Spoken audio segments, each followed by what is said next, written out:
Okay. I am grateful that we're going to talk about the rest of this book today. And I don't want to lead off with what I really appreciated about it. I want you to lead off with what you appreciated, or insights, or like, I don't get what he's saying, or I just think all that's silly. So I just want to open the floor for your experience of the book. Kathy. I had been working my way through it, and it is work. It was interesting, but it was work. And I almost thought, we're getting ready. I mean, we're leaving at 10 to go to visit Laura.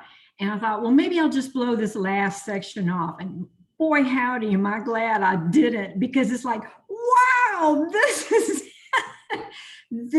what he's been building up to. And it's like, I couldn't read it fast enough. And it's a lot to digest. But I mean, I think we could have skipped the first section and just read this.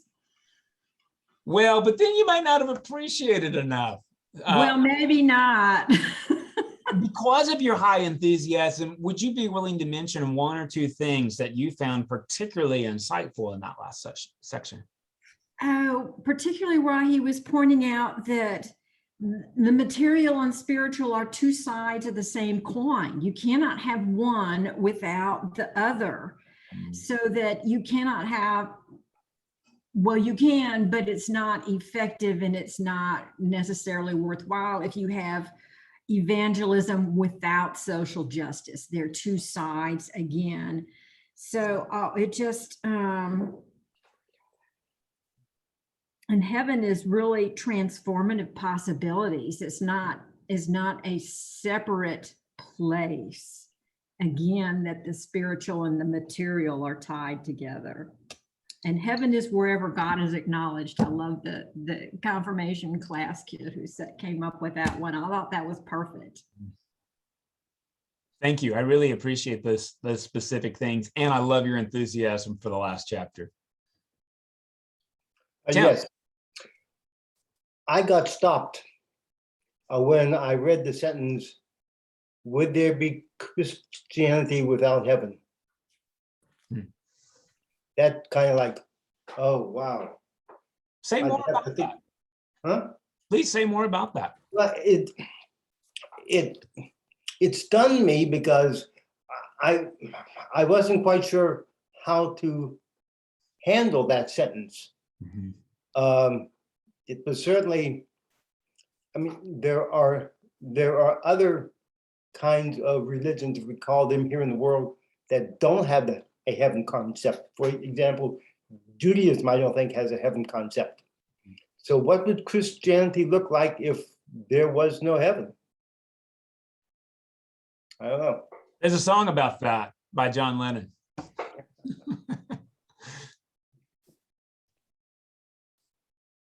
Anybody else? Rhonda, looks like your mic's on. Sorry, I'm so wide. I have no idea why I'm so wide on there. I didn't read all of it because I thought we were only supposed to do chapter 4, but I did read. Gosh, yeah. I did read into chapter 5, and it just really kind of harmonized with the way I'd been thinking about the Holy Spirit. It's like when Jesus says, when there are 2 or 3 together, he's there. And it's like when people are, thinking the best and coming together and harmonizing, that I feel like that's the Holy Spirit. And I had a student long ago who was telling me about the spirit of Texas A&M and how they really pull together, and they're lifelong, friends. And you can always, in the world, if you ever meet anyone from Texas A&M, you can depend on them, for help or whatever. But also, the mob mentality of suddenly people all turn into violence, and that's, like an evil spirit. That just is exactly how I'd been thinking about what spirit means, good or bad. Thank you. Lila, you were on for a second, and I didn't know if you were going to chime in or not. No, Mike, I'm behind in my reading. Okay. But wow, what I did read, this last part is amazing. And thank you for bringing this book to us. I'm grateful for us doing the work of like the weeds, because again, I feel like if we just read this chapter, quite honestly, it would have been really cool, but we also would have missed out on like how he got there. And sometimes it's sort of like, well, that's a great conclusion, but it's not predicated on any real research. But having read through the book, it's really clear that this is like scholarship at its best, not like some, the gospel according to Walter, if that makes sense. Yes, and I'm really interested in reading the sequel books that Darlene mentioned a couple of weeks ago. Yeah, there's 3 of them. And actually what's really interesting about it, I've mentioned to you this book that I want us to read as well called Nonviolent Communication. I do want us to read that, but together, because I think we'll find it very intriguing. But the author of Nonviolent Communication, who is Jewish, references Walter Wink's work and talks about essentially what powers are like in nonviolent communication, which is kind of cool, honestly. And who is the author of Nonviolent Communication? Marshall Rosenberg. He's a Jewish psychotherapist. He's no longer with us, but the work obviously endures. Thank you. I'm always excited to chime in, but I'm going to wait and see if Darlene or Julia maybe have anything they want to share with us.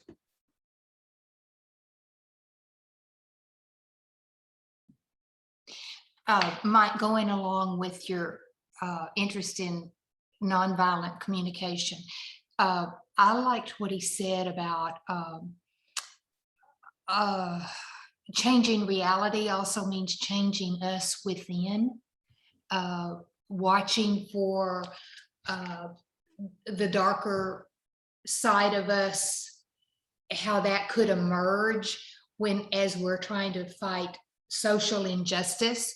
When we fight with the same negative energy that we're fighting against, that it invades us, and that part of our task is to rid ourselves of that darkness within us, our willingness to go to the dark side in order to be the victor in the battle against evil. Yeah. I see that in myself sometimes, because I find myself being very intolerant of intolerance. Yeah. And so I have to back off and say, okay, now, where are they coming from? How can I approach this in a nonviolent way? Yeah. Thank you for that. If it's okay to say, I thought what I really appreciate about this chapter, I want to speak in a concrete way. The trial of, I want to talk about the trial of Derek Chauvin, if I might, right? And so a lot of people were mad at that guy. And what this chapter, I think, says, look, that's misplaced, right? He is an embodiment of a power, and punishing that guy is not going to defeat the power, not alone, right? And sometimes we get confused, I think, because the power is bigger than any one of us can handle. So we'll just settle for taking care of the individual. And that's just like a practicality, right? And what's interesting, right, is we can get so caught up on punishing that we forget that punishing is a power that God would be grateful to convert so that we can have reconciliation and restoration instead of retribution. And that's what I think is really interesting about his work, is what we'll settle for. Because sometimes we say, I can't change the system, so I'll just settle for punishing bad actors. And I think about politics as well, and how like a lot of the rhetoric is about this one guy. Donald Trump is this, Joe Biden is that, Hillary Clinton's this. And those are just temporal embodiments of a power that is clearly broken, right? I mean, we all get the inability to listen to one another is a broken power. And since we don't know what to do with that, we'll just take it out on one bad actor. And it's, to me, that just is like a real call for repentance. Well, Mike, how would you handle punishing the people from Nazi Germany at the end of the war? It's a great question. And I do wonder, Tim, if, you know, in some ways having the Nuremberg trials was like this public thing, and we were going to, like, you know, crimes against humanity, we were going to have this trial. And I just wonder about, did killing the Nazis, did that get rid of Nazism? No. No. That's true. It's like waging a war on terror, which is an oxymoron, right? Right. I mean, that's where terror comes from. Just, we all get that. But because we don't know what else to do with it, we'll just settle for that. So I don't know, Tim. I mean, honestly, like, my feelings are so clouded because I'm so steeped in powers of retribution and punishment, in evaluation. And I think it's honestly, like, I get they may not always work, but it's something I can do. So I'll settle for something I can do, because the bigger thing, like, I don't know what to do with. And I think that's where a lot of the inertia comes from. Since we don't know what to do, we'll just settle for the cheap seats. And I think what we're being invited to do is, like, don't settle for the cheap seats and consider, like, what's happening systemically and systematically. And I love the ability to, like, redeem language that frankly is, like, so religiously oppressive to me, to say, like, hey, the fact that I can go buy a prescription with cash and it's cheaper than if I buy it with my insurance, that's demonic. And I think that's what Walter Wink is giving us, the opportunity to use language, frankly, the way, like, the Bible has in mind. That's a demonic power. Oh, Mike, that's just you. No, it affects everybody. That insurance business is crazy. I could be mad at the pharmacist, but it's the system that's making that happen, right? And how do I change that system? And do I, you know, again, like, do I try to punish the bad actors? Do I try to punish the system? I think that's what he's calling our awareness to. So I'm going to have a hard time articulating this because I'm still trying to wrap my mind around everything. Because it's this duality of, like, material and spiritual that is not there, and that everything is embodied. And so I think about these systems, right? And they're made up of people. Like, everything is ultimately made up of, not everything, but, you know, in this situation, everything is made up of people that are, you know, in place within these systems that more or less create these systems, right? And so it's, how do we, like, thinking about that mob mentality of, like, how, you know, all of a sudden it gets to this place. I'm really having a hard time articulating what I'm trying to say, but, like, that, like, how do we get to that place? Like, what is it that brings us to this place of demonic, or even on the flip side, you know, angelic sort of spirituality? I don't know if that's the right way to say it. I think you ask a really wonderful question. And because I've read ahead, like, some of the things he's going to call out is not like, hey, sometimes we falsely bifurcate the world into binaries, like, well, you're either militant or you're pacifist. And instead, there's at least a third option, which he's going to call nonviolent resistance, right? But one of the stories that he doesn't tell that I want to tell has to do with Gandhi in South Africa. So many of you know that Gandhi was trained at Oxford in law, and he went to South Africa initially. This was before he was working for independence in India.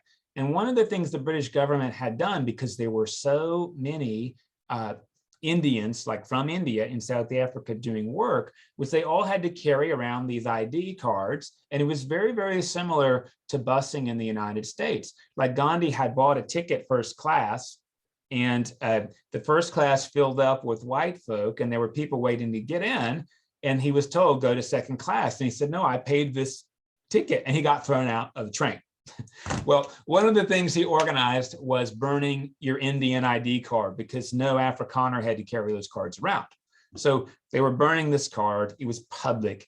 And Gandhi went up towards this fire to burn his card. And an Afrikaner MP, military police, knocked him down on the ground before he got to the fire. And he was bleeding out of his head. And he got up and he picked up his card and he started walking toward the fire again. And the MP hit him again. And it happened a third time. And he said in his memoir, the third time I knew the system had fallen because he saw I was a human being. And it was because I didn't fight him back. And so it wasn't pacifist because he didn't stay down, he didn't walk away. He got up and actively resisted and he burned that card. And sure enough, the third time he got up, the MP stood back and he burned the card. And look, I mean, we all learned from like what happened with the Civil Rights Act in the United States was it takes that kind of courage and boldness when you're walking on that bridge, right, from Selma to Birmingham, and people spray you with a fire hose that you keep walking. And that's like the greatest kind of courage. Actually, what Gandhi ended up saying is, I would rather people be militant than pacifist. And Gandhi said, actually, like you have to go through these stages or you'll never get to the point of nonviolent resistance anyway, because you'll do it wrong unless you go through this necessary growth pattern. Julia, I don't know how we protest, frankly, the wrongs of insurance. I don't know how to protest like the wrongs of, I'm sorry, single-use plastics. Good luck you buying something that you want for your family that's not covered in single-use plastics. But I know that these are powers. Yeah. I think because we don't always know how doesn't get us off the hook. And, you know, I actually am like super liberated by this guy called Paul Farmer I've mentioned before. Paul Farmer is a Harvard-trained MD and also a Harvard-trained anthropologist. And he grew up extremely poor, living in a school bus in South Florida. And what Paul Farmer has insisted is that we don't live in three worlds. So there's no such thing as a third world. We live in one world. And it is true that until a few years ago, there was not an MRI machine in Haiti. Nor was there like a CAT scan machine in Haiti. Haitians had to like send that information to Miami somehow, right? And what Paul Farmer has kind of said is, look, since we live in one world, right, we need to have medical care, one world medical care. And we don't always know how to do stuff, but that doesn't mean it stops being a problem. That's what Paul Farmer says is, you may not know how to solve the problem, but if you'll hang on that that's a problem, it's really possible, being mindful of that, you can help make connections to the problem. I don't know how to solve the insurance problem. It makes me super mad. I think it makes Julia really mad too, because she's an MD.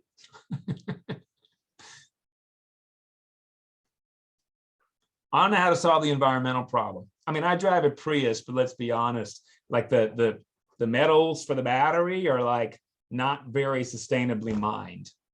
And so it's always picking in like shades of gray, unfortunately, and it's not picking black or white.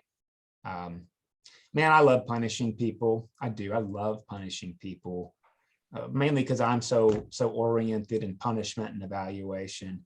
But that's like the domination of a power. And I think seeing that, first we've got to see it so that we can imagine or hope that we won't be dominated by those powers any longer, like there is freedom available. And that's that weird bit, this like paradoxical bit that like the powers have already been defeated. Well, it doesn't look that way, right?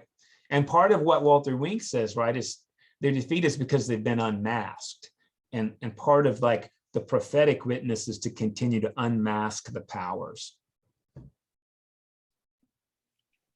So I haven't finished it, so I'm still struggling with it. But yeah. So page 114 to 115 in my copy talks about how with Christ Jesus, a new dimension was added. However, the just man is killed. The embodiment of God's will is executed by God's servants. Mm-hmm. And it's talking about like the cosmic process of reconciliation could not begin until they saw him. Is that what you're talking about? Like, is that like is already like then going on to that in the next chapter, like Christ is already seated at God's right hand, has already unmasked the powers, has already put these powers under his feet. Yeah. For the Yeah, angels. and it's this tension between like both now and not yet. Yeah. And like, I think you see it, and I think it's really helpful to name, and look, this is probably beyond me, but you know, after the Sandy Hook deal, right?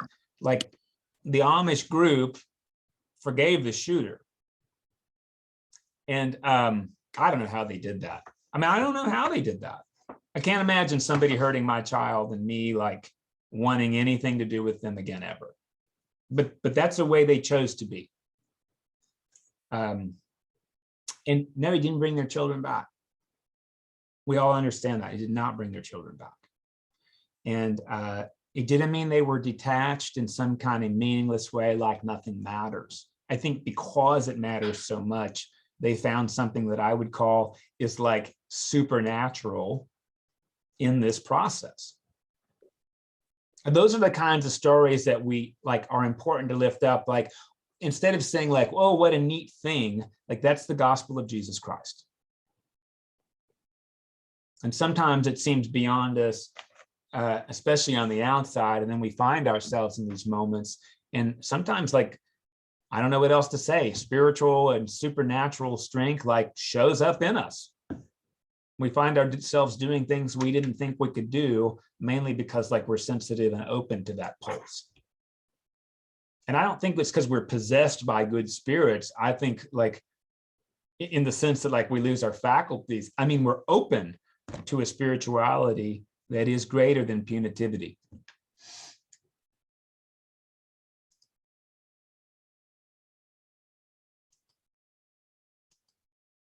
You're going to hear me talk about this in the sermon today, because guess what we get to read today? We wrestle not against flesh and blood, but against powers and principalities. That's one of our readings today. And, you know, like I'm going to make this weird connection that I really appreciate, having mentioned this book, Nonviolent Communication, that one of the most violent powers that exists in my personal life is the word should. And what the author says is your reward for doing everything you should is depression. Oh my God, that's so prophetic. And it's true. Oh my gosh, I want to resist it. No, the reward for being a good boy is I can be happy, but it's not true. And that's what I think Walter Wink calls a demonic power, is this myth that I can curry enough approval to justify my existence.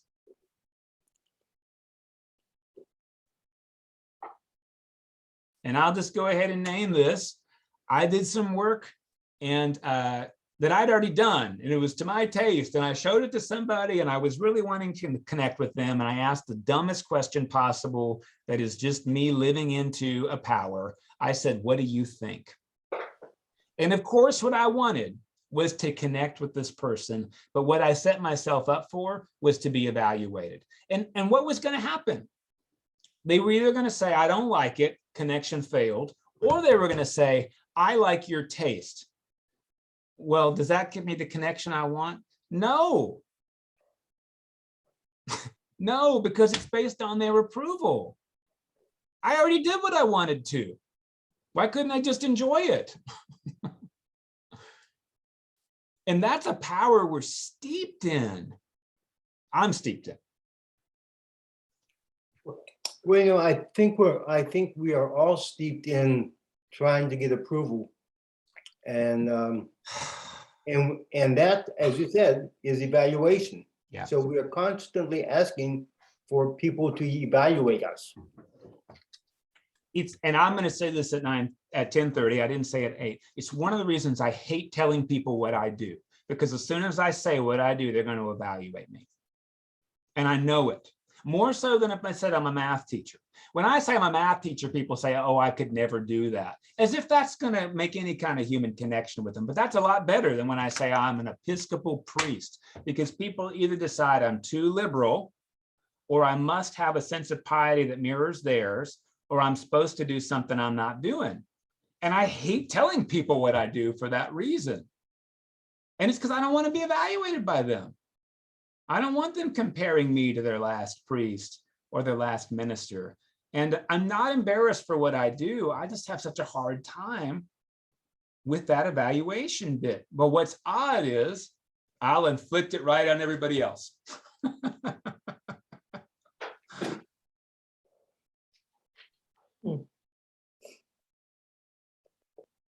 And I think that's a power and a principality. That's what I want to say.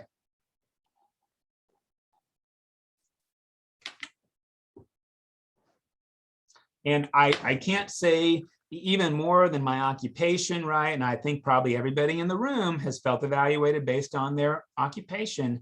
If you really want to feel evaluated, you talk about parenting. It is probably the most vulnerable thing that there is. Because it's public, it's out of your control, although we'll blame you for everything that's wrong in your children, and we'll blame ourselves for everything that's wrong in our children, and we'll force our children to act down in ways that have never made us happy anyway, but damn it, we did it, so they should do it. That's a power and principality I'm immersed in. And I even knew I was doing it with my boy child, but I didn't know what else to do. I still find myself doing it with my girl child. Maybe less so. My poor son, he really has created an atmosphere of drafting for his sister. And of course, it's never too late to go back and do some repair and reconciliation. But this is true of every parent I talk about. The second child says, "Why are you treating me differently?" And most parents say, "Because I learned my lesson." I hope so.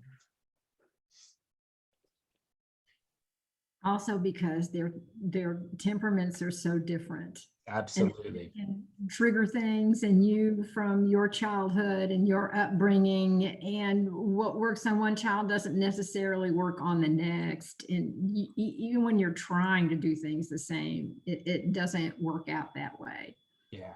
But you're so right about all the judgment, and we're often the harshest judges of ourselves. You got it, right? And that's where this really comes up in the powers, right? As if we're going to grow into larger life by hating who we are. The truth is, even at my worst, I wasn't thinking, how can I ruin this person's life? How can I make my life miserable? That's what I'm going to pick. I had really great intentions for all of the bad decisions that I made.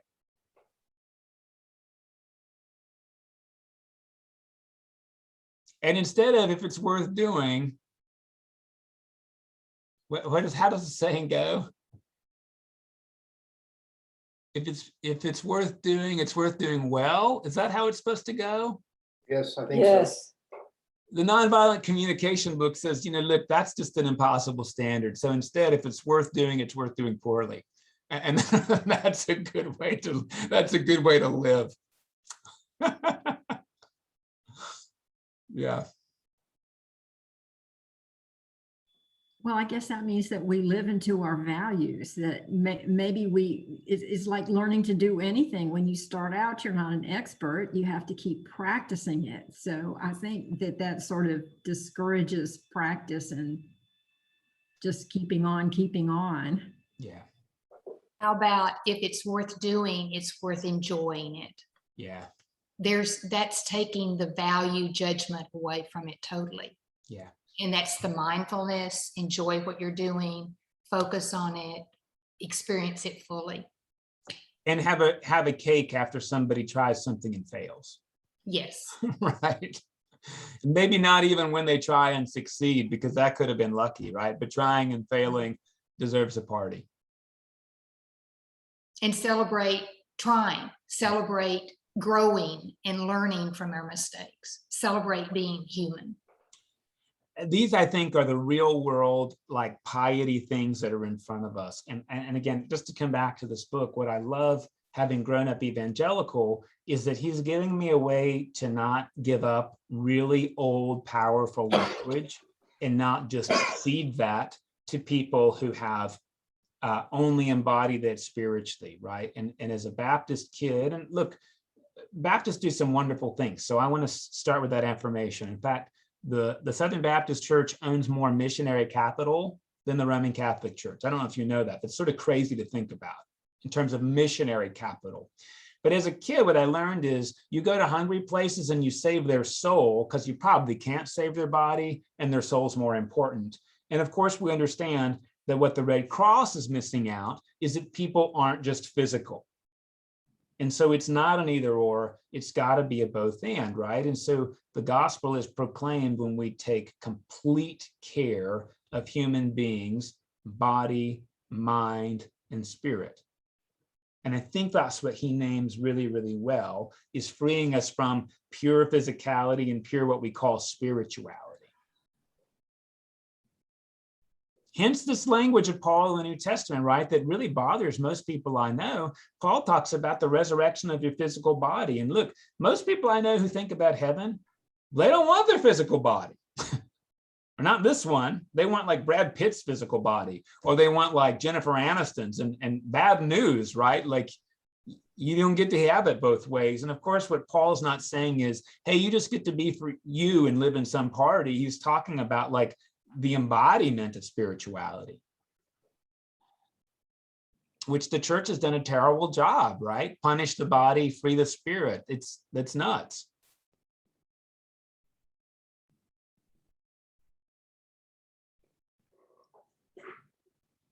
Well, you know, it's kind of a matter of growth.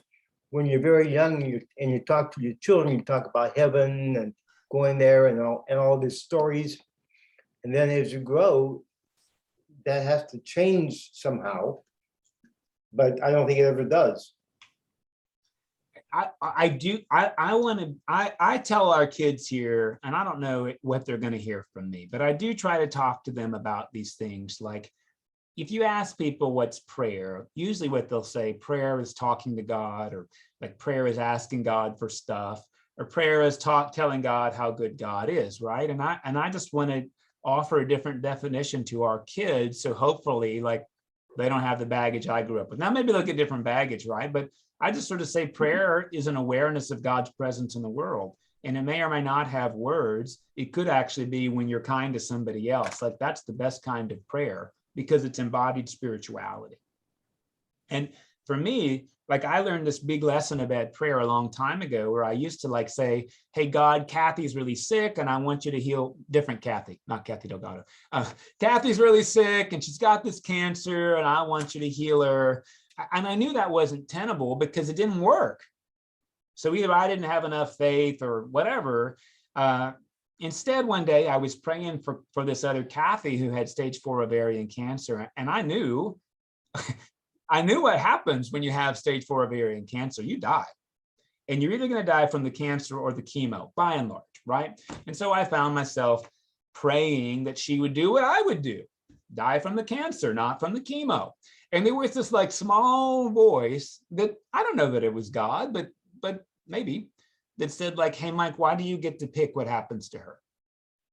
And of course, my answer was, because I know better than she does. I've seen people die from chemo and it's terrible. And then the voice came back and said, well, that's cool for you, but why do you get to pick what happens to her?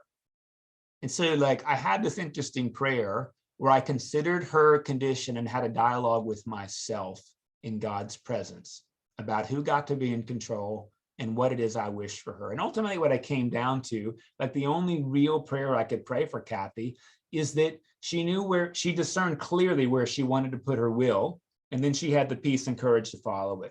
And if it was to die, it was to die. And if it was to fight it, that she had peace in the fight.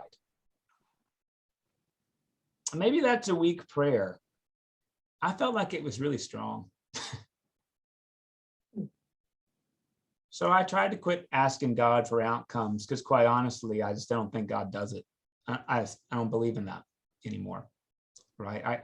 I try to pray about qualities and human connection in the middle of like stuff that we can't control. And I don't know that God gives those qualities, but I know that when I contemplate and meditate on those things in God's presence for other people, it changes the way I treat them. And it changes the way I view their decisions, even if I disagree with them. And, you know, all these mystic spiritual people, they say the reason we pray is not to change God, it's so that we can be changed.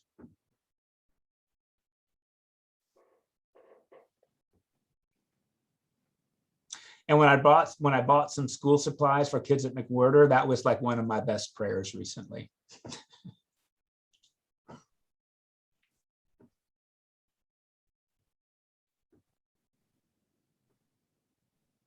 I'm sorry that you got to hear me preach 3 times today. I just think it's really cool to be able to say to like our kids, like, hey, you're going to hear all these ideas about these like spiritual beings, but let me show you what they look like. They look like somebody kneeling on top of somebody else's neck for 45 seconds. That's a spiritual being.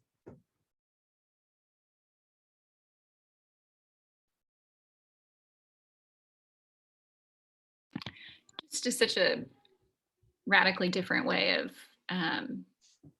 thinking about,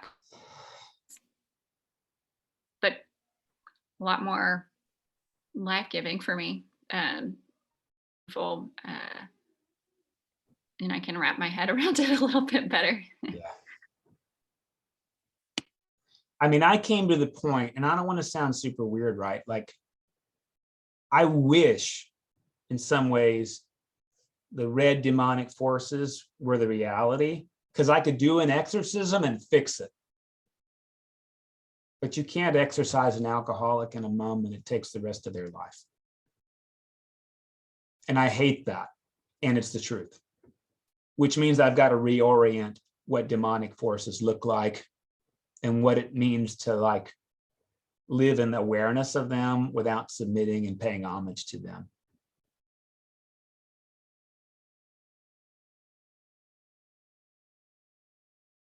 And those are the powers, right?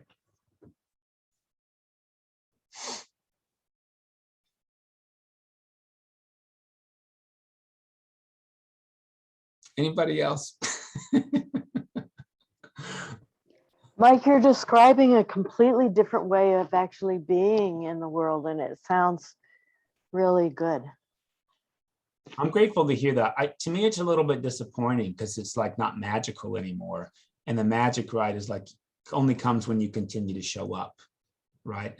But I also feel like it's like real. I know it, but the human way is to want the quick fix. Yeah. So if it's just an exorcism and we're done and we can move on, but this is something that we have to live into every single day. Yeah. And I think my own truth, right, as somebody who has struggled with depression before, is like that's what's so depressing about depression, is that it doesn't go away. You have to continue. You have to continue to resist it because it's a demonic power. I don't mean it's like a red guy trying to infiltrate your mind. I mean, it's embodied in your being and it requires resistance.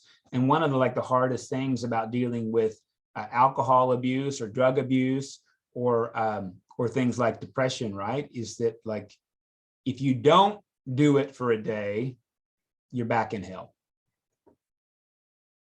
And that's intimidating. And that's why for alcoholics, right, you've just got to think about today. Because if you think about having to live that life the rest of your life, it creates despair. You can do it the rest of your life if you think about today. That's the weird paradox about it, right? And I want to say that has to be the case when we think about ecological sin, when we think about systemic injustice. If you think about this big picture and your apparent powerlessness, it creates despair, when instead, where am I going to be today? And I hate that, but I think it's true.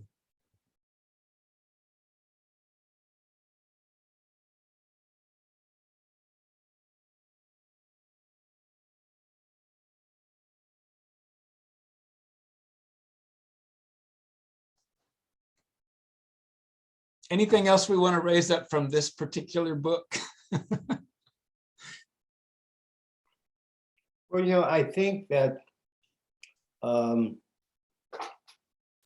that simply by becoming aware that there is a problem, can in our small world, we may be able to do something about that. Yeah. I mean, I have been, although there isn't anything that has happened because of her, I have been really impressed by Greta Thunberg and the activism that she has had. And, so, each one of us can make a difference. We can't, maybe not on the big stage, but on the stages of our life. I agree. Oh, sorry, Darlene. That's okay, go ahead.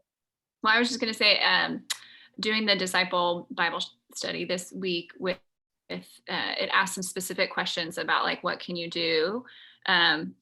Which was good. It was like, well, okay, here, what can I focus on concretely that can help with these certain situations? And so being aware that there's a problem and then focusing on the day-to-day of what's in my control. How can I make some sort of difference? Yeah. I really agree with you both. And the one thing that we can all do is speak up.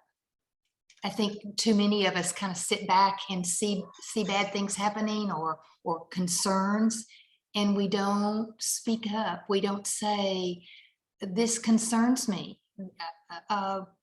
What can we do? And that's not ignoring the problem. It's saying there is a problem. I don't know what to do about it. What do you think we can do? And even if we can't march or we can't change the system, we can empower others to do so by pointing out the problem and encouraging them to take action and being the chorus, the Greek chorus that says there's something wrong. Well, and I do want to raise to your attention, Darlene's got this, and I think I might have sent it to Julia and Lala as well, but I'm going to put it in the e-news that the diocese is offering a training, and it's seated in racial reconciliation, and it says like, how do you go from being aware to being an ally and an advocate? They think what a lot of us have done in the last year is just try to be aware of systems that we didn't really realize. And we've done that in church together, reading like the Mujerista book and the Four Vision Quest of Jesus and Sisterness in the Wilderness. And then like, so once we've got some awareness, which is really, really helpful, and it's a way of responding to and acknowledging a problem, then what are some next steps we can do, even at the micro level, knowing that to change a system, it takes everybody. I think what's interesting too about that speaking up and making your voice heard, I think speaks back to what Mike was talking about earlier about the power of, like, I don't know, the evaluating power and what's going to happen if you do speak up, and I don't know, just tying back. And that brings in the nonviolent communication, speaking up in a way that doesn't alienate people. That's hard when we are so passionate about the wrongs that we see. If we can do it in a way that we own our own, I'm uncomfortable with this conversation, rather than SOB, quit talking that way. And there's this great dialogue, and did I tell you about this last week about how the guy gets into a cab with a guy who makes an anti-Semitic remark? Did I say this already? I don't want to ruin the book, but the guy's Jewish, right? And he gets into a cab, and there's another guy in the cab, and over the loudspeaker, it's, can you pick up Mr. Fleischman over at the synagogue? And the other man in the cab says, boy, these kikes get up really early to figure out how to cheat you out of your money. And the author sits there and he says, after about 30 seconds of smoke coming out of my ears, I made a choice to see what was behind that. And I said to the guy, well, it sounds like you've had some really bad experiences with Jewish people and money. And the guy says, oh, you're damn right. These Jewish people, they'll take you whatever they can. And so he says he does this for 10 minutes. He says, essentially, like, sounds like you've had this, or it sounds like, you know, your ability to trust Jewish people in financial transactions is really important to you. And he said after about 9 minutes, he felt like he made a connection with where the guy was coming from, actually. And it took a lot of effort. I mean, it took 10 minutes. And finally, the guy was done. And he said, hey, you know, and I just really wish I just really wish that you've had some positive experiences with Jewish people and money, because I've had some of those, and I just wish you'd had them. And would you mind telling me what you heard me say? Well, that I shouldn't be saying this. And he said, oh, friend, I'm so sorry. I didn't express myself as clearly as you want. Really, all I wanted to say was, I feel really sad that you haven't had some of these incredibly positive experiences. Would you mind telling me back what you heard me say? Because it's real important to me. And he said it took like 4 times before the guy was like, oh, there's other experiences in the world, and I haven't had all of them. And he said, I could have just been silent, or I could have said, you're a racist pig or whatever. And if I'd done either of those things, there would have been no human connection between me and this other person. But because I stayed in, I got out of the cab having felt like I'd gone somewhere with somebody else. Now, I have to be honest, there's times where I just couldn't care less about connecting with somebody else. And that reflects one of the powers.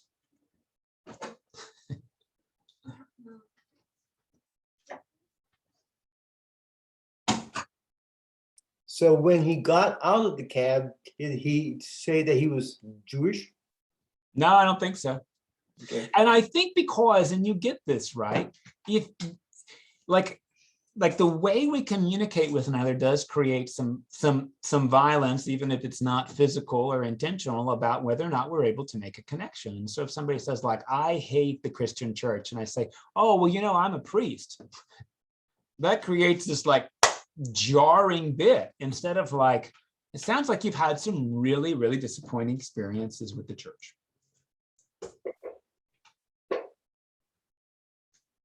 And again, I understand that having curiosity and awe and wonder are really great ways. And sometimes I just don't want to be bothered with them.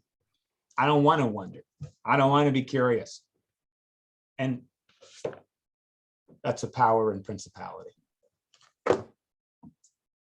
And I don't like that because it's indicting. It takes a lot of courage and energy to do that. It takes energy. And and this is where you'll hear me preach sometimes. That's why we have communion every week, because we need that energy. It's exhausting, but it's life-giving. Yeah. And not just to them, it's life-giving to us. Because if we'll practice that way with other people, we can practice that way with ourselves. That's really hard, Mike. Do you have an easier assignment? No. Asking for a friend. Well, it's not an assignment. It's actually something we pick. And what the book reminds me really well, Nonviolent Communication, is like, instead of saying I have to do this, the Lord requires it of me. No, I choose to do this because. And sometimes I choose to do things because I don't want to get fired. But I'm choosing to do it. I don't have to. And that becomes really important in like owning my agency.